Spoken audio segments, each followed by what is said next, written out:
Many of my friends say in 10 years from now, Europe will be Asia and Asia will be Europe. So we should, in fact, quite interesting. I mean, both your views quite match with the reactions I saw. In fact, I was there at the CII budget viewing session the whole of the morning. And soon after the budget was presented and then the panel discussion happened after that, most of those people who were there, the corporate captains, they came out and they said one thing. Well, this budget has nothing negative about it. Well, not many positives perhaps, but nothing negative. So that actually amounts to something very positive. That's a good thing, isn't it? Yes. That was their reaction in any case.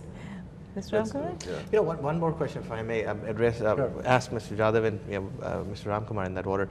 The finance minister is aiming at 9% GDP growth. I mean, I hear it time and again. Overall, the industry that the sector that they've focused most on is agriculture, in my opinion. The best they can produce is about 4% out of that. Right now, they're working at about 3%, 3.7%. Now, how do you justify the fact that their most interest is in agriculture? The most they can produce from that is 4%.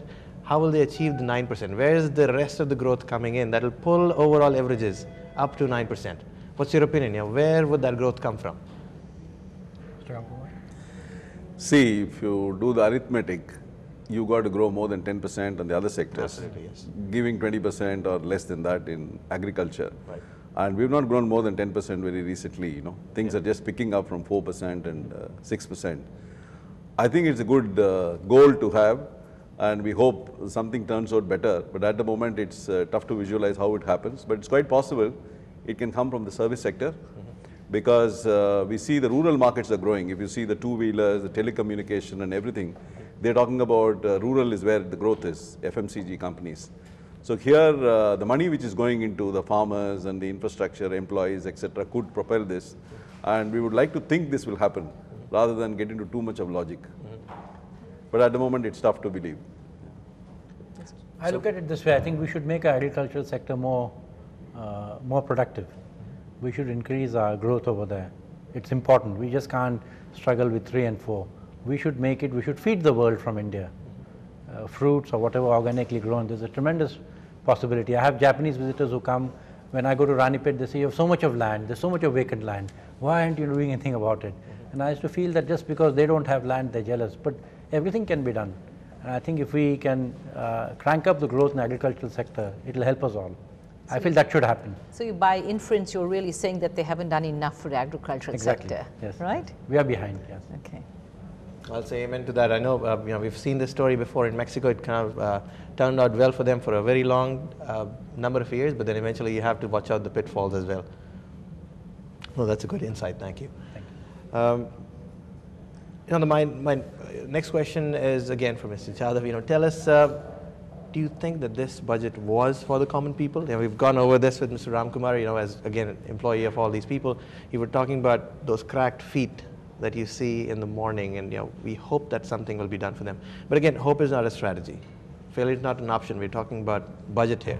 We're spending 100,000 crores there. Do you think you'll see effects of that in your industry, in your neighborhoods, on Harrington Road within 1 year? Well, I hope so. Otherwise, we'd like to question where 100,000 crores or whatever it went. I think it's important we help the common people, we help rural India, because that's the real strength of India. There is a lot of possibilities over there.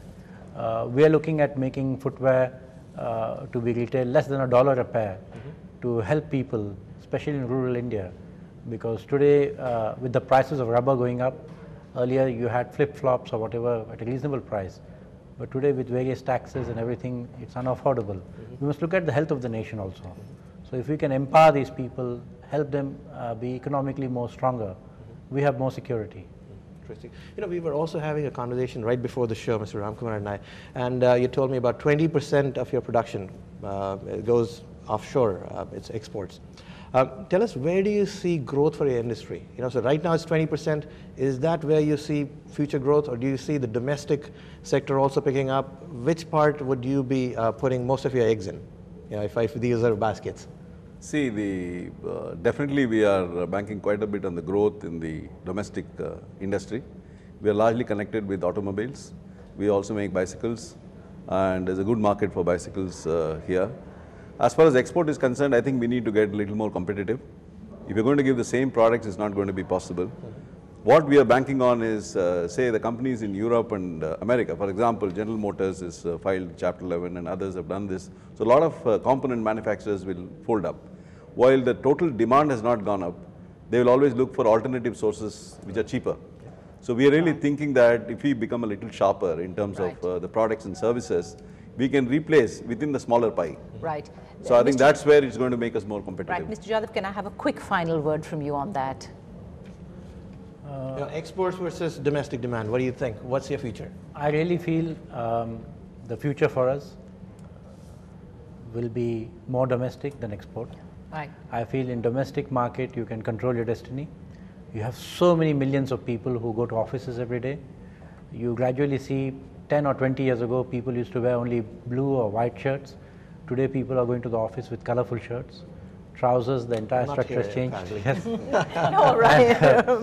I see that the footwear part of it, accessories will also go by it. And the entire India should be in a situation where we make a fashion statement. Right. So pretty similar views from both of our guests. We'd like to thank you very, very much, particularly you, Mr. Jadhav. You've had a hard time getting here. We really do appreciate your time. And of course, to our CEO, Rajiv Lura, for doing a great job on leading us in that discussion. Thank you, Rajiv. It's time for us then to take a very, very short break. But when we get back, the wait continues for widows who hope to get their special pension from the government. And tennis star Mahesh Bhupati moves up in rankings.